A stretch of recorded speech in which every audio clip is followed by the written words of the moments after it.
રાજકોટ જિલ્લાના ધોરાજી જામકંડોરણા હાઈવે ઉપર આવેલા એક ખેડૂતે પોતાના ખેતરમાં પશુ પંખીના ત્રાસથી છુટકારો મેળવવા નવો જુગાડ કર્યો છે। ખેડૂતે પોતાના ખેતરમાં પાક બચાવવા અસલ માણસ જેવો લાગતો ચાળીઓ બનાવી દૂરથી જોવો તો માણસ જેવો લાગતો હોય છે। આ ચાળીઓ ખેડૂતે પોતાના ખેતરમાં લગાવતા પશુ પંખીના ત્રાસમાંથી છુટકારો મેળવ્યો।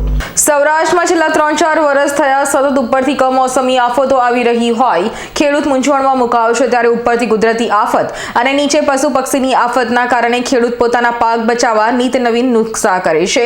પોતાના પાકને બચાવવા ખેડૂત પોતાના ખેતરના ફરતે તાર ફેન્સિંગ કરી, કોઈ ખેડૂત ફરતે જાળી મારે, કોઈ ખેડૂત ઝટકા તાર રાખે જેથી કોઈ રોઝરા કે ભૂંડ ખેતરમાં પ્રવેશે નહીં। ધોરાજી જામકંડોરણા હાઈવે ઉપર આવેલ ખેડૂત કાંતિભાઈએ પોતાના ખેતરમાં પાક બચાવવા માટે નવો જુગાડ કર્યો છે।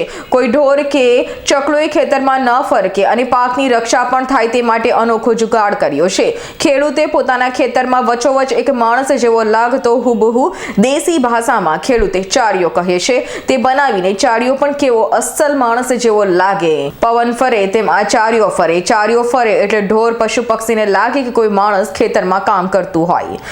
ખેડૂત કાંતિભાઈએ જણાવ્યા મુજબ આ વિસ્તારમાં રોઝરા અને ભૂંડનો અસહ્ય ત્રાસ હોય, પાક ઉગે તરત પાકને આ પશુ બરબાદ કરી દેતા હોય, જેથી પોતાની કોઠા સૂઝથી માણસના આકારનો ઘાસ પ્લાસ્ટિકથી ચાળીઓ બનાવ્યો અને માત્ર 1500 રૂપિયા જેવા નજીવા ખર્ચમાં આ માનવ જેવો ચાળીઓ તૈયાર થઈ ગયો। પોતાના ખેતરમાં વચ્ચોવચ લગાવ્યો ચાળીઓ આવતા જ ઢોર પશુ પંખી ફરકતા બંધ થઈ ગયા, કારણ કે પવન હોય, ચાળીઓ ચારે બાજુ ફરતો હોય, દૂરથી જોઈએ તો કોઈ માણસ ખેતરમાં કામ કરતું હોય તેવું લાગે। ખેડૂતે પોતાના ખેતરમાં હવે પોતે રખોપું ધ્યાન પણ રાખવાતા નથી, ત્યારે ખેડૂત અન્ય ખેડૂતને પણ પ્રેરણા આપી કહેલ કે આવા 2 ચાળિયા પોતાના ખેતરમાં રાખવાથી મહામૂલી પાકને બચાવી શકાય છે।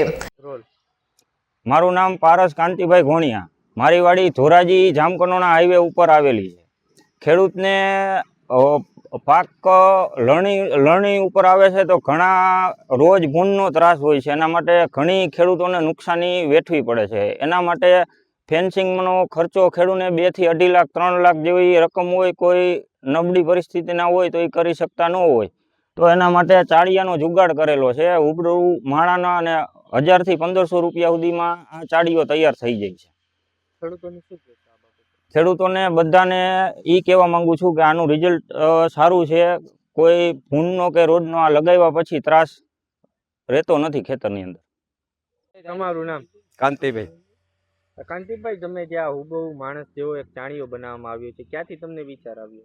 વિચારમાં તો એવું હતું, આ મારે કોઠા ઉદે જ છે, હું નવા કંઈક પ્રોગ્રામ કર્યા જ રાખતો હોય, નવરો હોય તો આ કરતો હોય, નકર મારી મેન તો ખેતીનું જ કામ અને શાકભાજીનું કામ। એક બાજુ છે તે એક પશુઓનો ત્રાસ છે અને બીજી બાજુ આવી રીતે તમે જે આ પૂતરા લગાવ્યા છે, કેવી રાહત? હવે રાહતમાં 100% એમાં કાંઈ ઘટે નહીં। દરેક ખેડૂતને આ કરવો જુગાર બરાબર છે અને એના પાક ઉપર લગાડે।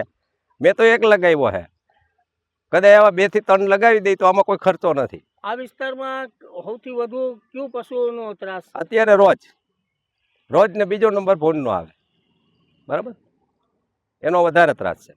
આ બાબતે તમે ખેડૂતોને શું પ્રેરણા આપશો? ખેડૂતને આ કરવી જરૂરિયાત જ છે, આમાં કોઈ ખર્ચો નથી અને દરેક ખેડૂતને આ કરવું મહત્વનું જ છે એના પાક માટે, અને કોઈ ખર્ચો નથી। ન કરે એમ થાય ખર્ચો છે તો આ ન કરી શકે, પણ આ કરી શકે નાનામાં નાનો ખેડૂત। અલ્પેશ ત્રિવેદીનો રિપોર્ટ, S9 ન્યૂઝ, ધોરાજી। અમારી તમામ માહિતીથી અપડેટ રહેવા માટે જોડાયેલા રહો S9 ન્યૂઝ સાથે।